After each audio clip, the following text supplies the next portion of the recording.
Two my channel texture and অ্যারোমাতে তোমাদের অনেক অনেক শুভেচ্ছা ভালোবাসা অভিনন্দন। আজকে একটা দারুণ রেসিপি তোমাদের সঙ্গে শেয়ার করছি। যে দেখো টক পালং বাজার থেকে কিনে নিয়ে এসেছি, তো টক পালংয়ের একটা দারুণ রেসিপি তোমাদের সঙ্গে শেয়ার করব।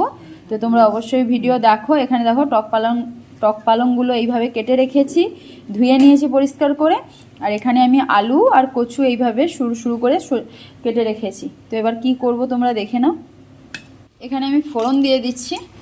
পেঁয়াজ কুচো একটা গোটা নিয়েছি, কুচিয়ে নিয়েছি, এর মধ্যে দিয়ে দিচ্ছি।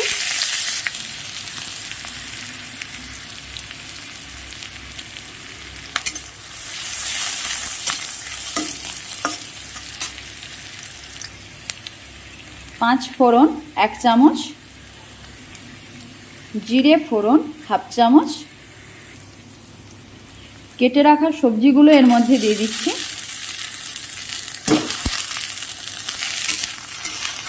দিয়ে এবার কষে নেব ভালো করে।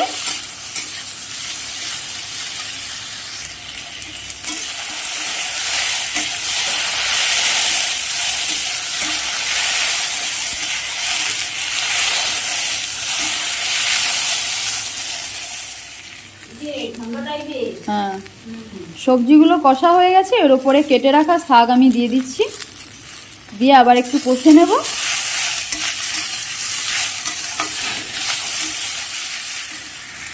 কষা হয়ে গেছে। এর উপরে আমি হলুদ গুঁড়ো 1 চামচ, একটু লঙ্কার গুঁড়ো, লাল লঙ্কা মানে ঝাল লঙ্কার গুঁড়ো 1/2 চামচের মতন অল্প করে দিয়েছি। কষা হয়ে গেছে। এর উপরে আমি জল দিয়ে দিচ্ছি, 1/2 বাটির মতন জল দিচ্ছি।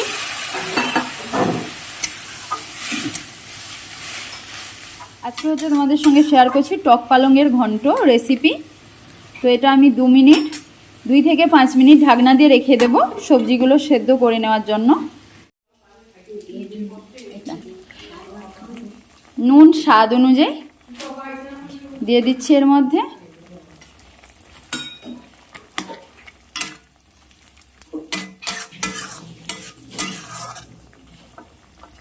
দেখে নেবে আনাজগুলো সেদ্ধ হয়েছে নাকি। আনাজগুলো সেদ্ধও হয়ে গেছে।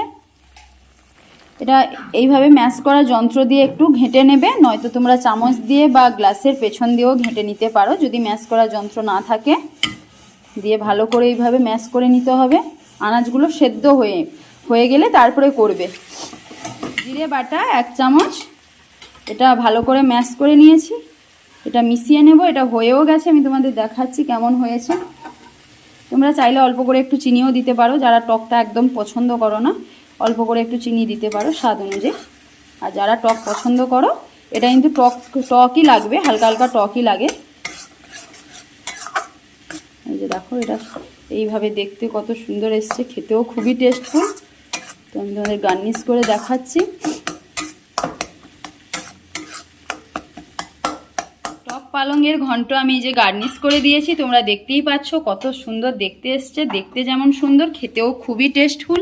তোমরা অবশ্যই বাড়িতে একবার বানাও, তাহলে তোমরা বুঝতে পারবে যে এটা টেস্ট কেমন। যারা টক খেতে পছন্দ করো, এটা তারা খুবই এটা পছন্দ করবে এই ঘন্ট। তো এই রেসিপি যদি ভালো লাগে তাহলে অবশ্যই একটু লাইক করো, শেয়ার করো, সাবস্ক্রাইব করো, আর পাশে থাকা বেল আইকন বাটনে ক্লিক করে নিও। তাহলে আমার ভিডিও সবার প্রথম তোমাদের কাছে পৌঁছে যাবে।